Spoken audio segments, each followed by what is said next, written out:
আজকে ঈদের নামাজের পরে জয় বাংলা স্লোগান দিয়ে বিএনপি এবং আওয়ামী লীগের সাথে কোনো সংঘর্ষে দুজন গুলিবিদ্ধ অবস্থায় মারা যান। তো এটি হয়েছে নাটোরের একটি অঞ্চলে। তো আপনারা দেখতেই পারতেছেন যে আপনার ঈদের নামাজ শেষেই তারা জয় বাংলা স্লোগান দিয়েই তারা মারামারিতে লুটিয়ে পড়ে সবাই। তো দেখতে পারতেছেন এখানে অনেক মানুষ তো জড়ো হয়েছে। তো দেখা যাক শেষ পর্যন্ত এখানে কি হয় বা কি চলতে থাকে, আপনারা ভিডিওতেই দেখুন। এই যে দেখতে পারতেছেন সবাই হাতে লাঠি ছোটা নিয়ে দুই পক্ষই ছোড়াছুরি করতেছে এবং আপনার দোকানপাট ভাঙচুরও করতেছে। তো এই যে দেখতে পারতেছেন একজন ভাই পায়ে আঘাত খেয়ে যে এখানে এসে বসলো। তো এই নিয়েই চলতেছে দেশের কি অবস্থা, আর কি দেখা যাক শেষ পর্যন্ত দেশটি কোথায় গিয়ে থামে বা কোথা থেকে শুরু হয়।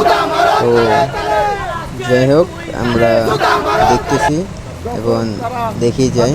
তো আজকের এই ঘটনাটা হওয়ার কারণটা কি সেটা এখনো সূত্র জানা যায়নি।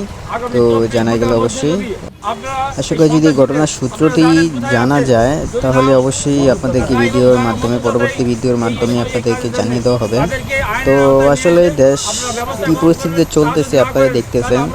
তো আজকে একটা পবিত্র মাহে রমজান, এমনকি আপনাদের একটা ঈদে আমাদের এবার সবাই খুশির একটা আনন্দের দিনে যদি এইসব কাণ্ডকলাপ হয় তাহলে কি বলার, কিছু বলার মতো নেই। তো বুঝতেছেন যে কি অবস্থা দেশের। তো যেহেতু তারা ঈদের নামাজ শেষ করেই তারা সবাই জড়ো হয়েছিল ঈদের নামাজে, সবাই এখানে আসলো, এটা ধরতে এটা একটি পরিকল্পনায় ছিল। দেন কি হয় লাস্ট অব্দি মুভমেন্ট। তো আপনারা সাথেই থাকুন। আপনারা তদন্ত করে বের করে তাদের আইনের আওতায় নিয়ে আসবে এই আশাবাদ ব্যক্ত করে সকলকে ধন্যবাদ জানিয়ে আমি এরপর হামলা করে আহত করে হাসপাতালে দিয়েছে। তাদের গ্রেপ্তার যদি আজকে 24 ঘন্টার মধ্যে না করা হয়, আমরা এলাকার জনগণ সবাই একসঙ্গে হয়ে কার্যক্রম চালিয়েছে। আমাদের নিরীহ মুসল্লিদের উপর হামলা করে আহত করে হাসপাতালে দিয়েছে।